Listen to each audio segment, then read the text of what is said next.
A lei de cotas para a contratação de pessoas com deficiência, né? Ela é uma lei já de 1991, julho de 91, e ela é uma lei que obriga que as empresas elas contratem uma porcentagem do seu quadro de colaboradores e uma porcentagem desses colaboradores deve ser deficientes, qualquer que seja a deficiência, tá?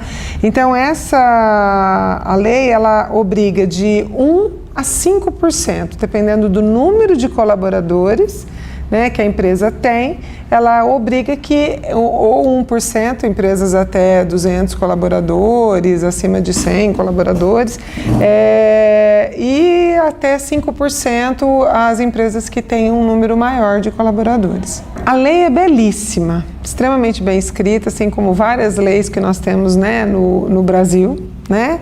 Vários projetos e tudo mais. Ela é uma lei belíssima, mas na realidade ela não consegue ser cumprida da maneira como ela está escrita.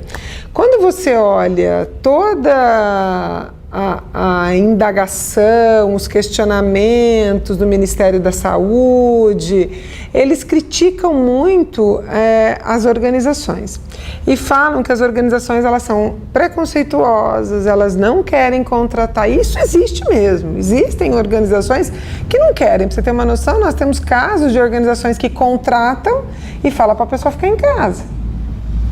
Então isso na realidade não é uma inclusão. Muito pelo contrário, isso é uma exclusão, né? Mas a lei é muito legal. A dificuldade é o cumprimento dessa lei. Então, alguns autores e até mesmo juízes, pessoal da área jurídica, fala que falta fiscalização. Na minha opinião, falta qualificação, falta incentivo, falta uma aproximação do legislativo com a organização, falta uma aproximação do processo de educação, né, de toda a educação com a organização, né? Então formar esse deficiente também para o mercado de trabalho. Então acho que falta um monte de coisas aí, mas na realidade não é só do deficiente, falta no Brasil como um todo, né, um investimento maior na área de educação. Então muitas coisas hoje são colocadas para as empresas meio goela abaixo, né? Então, por exemplo, eu estava lendo uma reportagem de alguns juízes, de alguns promotores, assim, que eles acham que precisa fiscalizar, cobrar, multar. Não sei se isso vai resolver.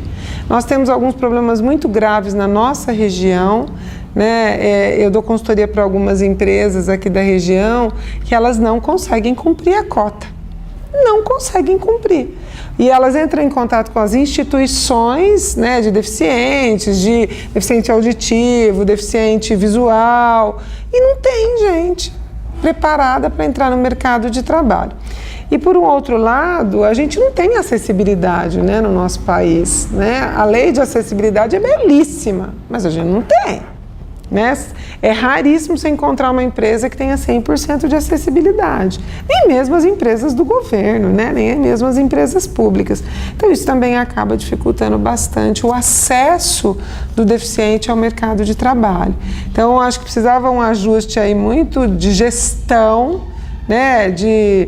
Se você olhar assim, alguns países muito desenvolvidos, por exemplo, a Holanda, ela mudou completamente o quadro dela de acesso do deficiente ao mercado de trabalho com incentivos fiscais, né? Então, ela deu incentivos fiscais, ela não só cobrou a cota, como nós temos no Brasil, mas ela deu incentivos fiscais. E a gente sabe que a Holanda é um país que tem um índice de desenvolvimento muito maior, de estrutura, porque quando a gente fala de deficiência, nós estamos falando de estrutura também.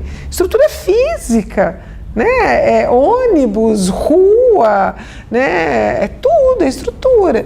Então, acho que assim, é uma briga, né? É uma briga grande aí entre os órgãos regulatórios, as empresas. Eu tenho um cliente, assim, que ele vai ser autuado ele já foi, ele vai ser multado porque ele não consegue cumprir a cota. E ele fala, eu converso com o RH constantemente, ele fala, não sei aonde eu vou encontrar. Então é uma lei meio goela abaixo mesmo, tem que ter ponto, né? E aí não tem ninguém que faça algo também pela organização. Acho que os dois têm razão e os dois não têm razão, entendeu? Eu percebo assim que a não contratação do deficiente visual, ela sofre as mesmas dificuldades das outras contratações. Por exemplo, durante uma época da minha vida, eu fiz muitos processos seletivos para deficientes para bancos. Uberaba, Uberlândia, né? A minha empresa tem uma consultoria, ela fazia isso, hoje a gente não trabalha mais com seleção. Mas assim, a grande barreira é a estrutura, acessibilidade, né? E eu me lembro que na época não era nem o visual, era o cadeirante, porque as empresas não tinham acesso para o cadeirante, né? E precisava mudar a estrutura física quase que completamente para você poder receber um cadeirante. Eu percebo que o visual, o auditivo, o cadeirante, as outras deficiências todas que nós temos aí no mercado, eu sinto que ainda existe muito preconceito. Né, as pessoas não estão preparadas para receber o diferente, né, tanto que tem alguns processos seletivos que eles parecem que têm a intenção de enquadrar, né? Tem que ser todo mundo igual. Existe ainda de algumas organizações essa necessidade de trazer todo mundo muito igual, né? E o deficiente ele traz uma outra realidade, né? Ele traz uma outra necessidade, né? Ele traz uma outra conduta que faz todo mundo se mexer, sair da zona de conforto, se mobilizar. Então eu percebo que a dificuldade da entrada do deficiente visual é a mesma dificuldade dos outros. E ainda assim, eles sofrem os mesmos problemas que os demais profissionais. Baixíssima qualificação profissional. Baixíssima. E hoje a gente não tem mais gordura para queimar nas empresas. Então, as empresas precisam também se conscientizar que elas vão ter que desenvolver essas pessoas, deficientes ou não, né? Mas nós ainda somos um povo, um país muito preconceituoso. Tá? Acho que esse é um dos grandes entraves aí desse processo de adequação do deficiente no mercado de trabalho. Nós precisamos realmente de um investimento muito grande em educação de uma maneira geral. Não é educação para mim, para você, para o outro, é uma educação para todos, né? Acessível, porque quando a gente fala de acessibilidade, nós não estamos falando só de rampa, né? Nós estamos falando de acesso à informação, de acesso ao conhecimento, de acesso a tudo aquilo que eu, que não tenho nenhuma deficiência aparente, eu tenho acesso. O deficiente visual, o auditivo, ele também tem que ter. Né? Mas assim, a gente percebe pouco investimento, né, do próprio Ministério do Trabalho, né, do próprio Ministério da Educação em relação a isso, né? Exige que a empresa faça, mas não tem suporte suficiente para isso.